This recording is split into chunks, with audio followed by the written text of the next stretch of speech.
નમસ્તે મિત્રો, અમારી YouTube channel easy education for 3માં બધા મિત્રોનું સ્વાગત છે.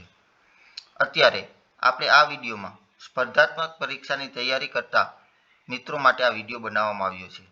તમે જાણો છો તેમ સ્પર્ધાત્મક પરીક્ષામાં હંમેશા આકૃતિવાળા અમુક પ્રશ્નો હોય છે અને આ આકૃતિમાં ચોરસ, લંબચોરસ, ત્રિકોણ જેવી આકૃતિ હોય અને તેમાં અલગ અલગ ચોરસ, લંબચોરસ અથવા ત્રિકોણ ની સંખ્યા તમારે જણાવવાની હોય છે. તો આ સંખ્યા કેવી રીતે સરળ રીતે અને તમે એક જ મિનિટમાં સોલ્વ કરી શકો તે માટે આ વિડીયો બનાવવામાં આવ્યો છે. તો આપણે આગળ આ વિડીયો જોતા પહેલાં અમારી YouTube channel easy education for 3ને લાઇક, શેર અને સબસ્ક્રાઈબ કરવાનું ભૂલશો નહીં. તો ચાલો આપણે આજે અહીંયા આ વિડીયોમાં લંબચોરસ હોય અને એમાં લંબચોરસ છે તેમાં કેટલા લંબચોરસ બને તે માટે આ વિડીયો જોઈએ. તેમાં આપણે આગળ જોઈશું કે અહીંયા તમને એક લંબચોરસ દર્શાવવામાં આવ્યું છે. તો આ લંબચોરસ છે તેમાં ઊભી કોલમ અને આડી હરોળ બંનેમાં સમાન સંખ્યામાં લંબચોરસ છે.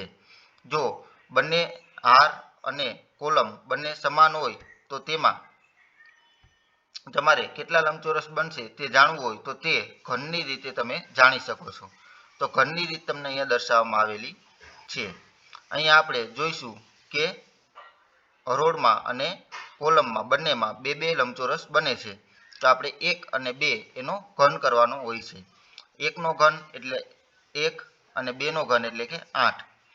આ બંને ઘન છે તેનો સરવાળો કરીએ એટલે ટોટલ આ આકૃતિમાં 9 લંબચોરસ બને છે. અહીંયા ઘન કઈ રીતના થાય તે પણ તમને દર્શાવવામાં આવેલું છે કે 1નો ઘન એટલે 1નો 3 વખત ગુણાકાર એટલે 1 તેમજ 2નો ઘન એટલે 2નો 3 વખત ગુણાકાર એટલે 8 મળે છે. તો આ રીતના સમાન સંખ્યામાં જો લંબચોરસ હોય તો તેને ઘનની રીતે શોધી શકાય છે. એનું બીજું ઉદાહરણ આપણે આગળ જોઈએ. અહીંયા પણ તમે જોઈ શકો છો કે અહીંયા ઊભી કોલમમાં 3 લંબચોરસ બને છે, આડી હરોળમાં પણ 3 લંબચોરસ છે. તો આનો પણ આપણે ઘનની રીતે લંબચોરસની સંખ્યા જાણી શકીએ. તો તેમાં અહીંયા આપણે આડી હરોળ અને કોલમમાં તમે જોઈ શકો છો તેમ 3 લંબચોરસ બને છે. તો આપણે 1નો ઘન, 2નો ઘન અને 3નો ઘન. 1નો ઘન એટલે 1, 2નો ઘન એટલે 8 અને 3નો ઘન એટલે 27. તો અહીંયા બધાનો ટોટલ કરવામાં આવે તો અહીંયા તમે જોશો કે 36 લંબચોરસ બને છે. એટલે અહીંયા આકૃતિમાં ટોટલ 36 લંબચોરસ બનશે. અહીંયા ઘન કઈ રીતના કરવામાં આવે છે તેની રીત પણ અહીંયા તમને દર્શાવવામાં આવી છે. ત્યારબાદ આપણે જો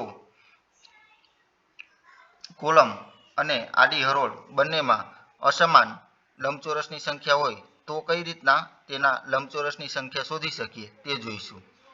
અહીંયા તમે જોઈ શકો છો કે ઊભી કોલમમાં 3 લંબચોરસ બને છે, જ્યારે આડી હારમાં 2 લંબચોરસ બને છે. જો આડી હાર અને ઊભી કોલમ બંનેમાં અલગ અલગ સંખ્યામાં લંબચોરસ હોય તો તેને તમે સરવાળાની રીતથી તેની લંબચોરસની સંખ્યા જાણી શકો છો. તો સરવાળાની રીત એટલે કઈ રીતે? તો કે અહીંયા તમે રીત જોઈ શકો છો કે અહીંયા આડી હરોળમાં 2 લંબચોરસ છે તો 1 અને 2નો સરવાળો. ત્યારબાદ ઊભી કોલમમાં 3 લંબચોરસ છે તો એમાં 1, 2 અને 3નો સરવાળો. હવે અહીંયા 2 + 1 એટલે 3 થશે. પછી 3 + 2 + 1 એટલે 6 થશે. આ બંને જે સરવાળો મળે તેનો અહીંયા ગુણાકાર કરવામાં આવે એટલે જવાબ 18 આવે છે.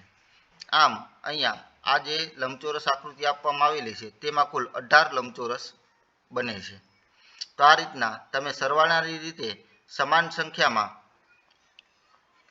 ન હોય તેવા લંબચોરસની સંખ્યા તમે જાણી શકો છો. તેનું બીજું ઉદાહરણ આપણે જોઈએ. અહીંયા તમે જોશો કે ઊભી જે કોલમ છે તેમાં 3 લંબચોરસ બને છે અને આડી હરોળમાં 4 લંબચોરસ બને છે.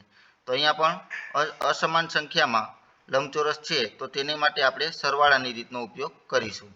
સરવાળાની રીતમાં આપણે જોઈશું કે અહીંયા આડી હરોળમાં 4 લંબચોરસ છે અને ઊભી કોલમમાં 3 લંબચોરસ છે.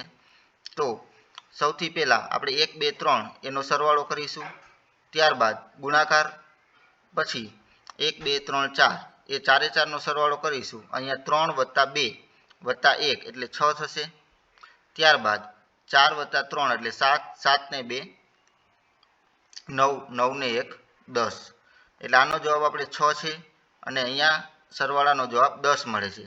હવે આ બંને સરવાળા છે તેનો એકબીજા સાથે ગુણાકાર કરીશું, એટલે 10 × 6 એટલે અહીંયા 60 થશે. આમ અહીંયા 60 લંબચોરસ બને છે.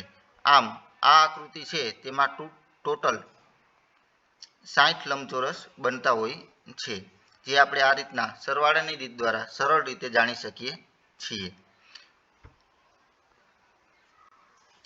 તો બધા મિત્રોને જણાવવાનું કે અમારા આ YouTube ચેનલમાં 6 થી 8ના ગણિત વિજ્ઞાનના સરળ અને સંપૂર્ણ સમજ સાથેના પાઠ આપવામાં આવેલા છે. તેની સ્વાધ્યાયન પોથીનું સોલ્યુશન, એકમ કસોટીના પેપરના સોલ્યુશન, સત્રાંત પરીક્ષાના પેપર સોલ્યુશન તેમજ અન્ય કોમ્પિટિટિવ એક્ઝામના સોલ્યુશન અને તેના પેપરો અહીંયા મૂકવામાં આવેલા છે. તો અમારી YouTube ચેનલ ઇઝી એજ્યુકેશન 4-3 ને સબસ્ક્રાઇબ, શેર અને લાઇક કરવાનું ભૂલશો નહીં. બધા જ મિત્રોનો ખૂબ ખૂબ આભાર.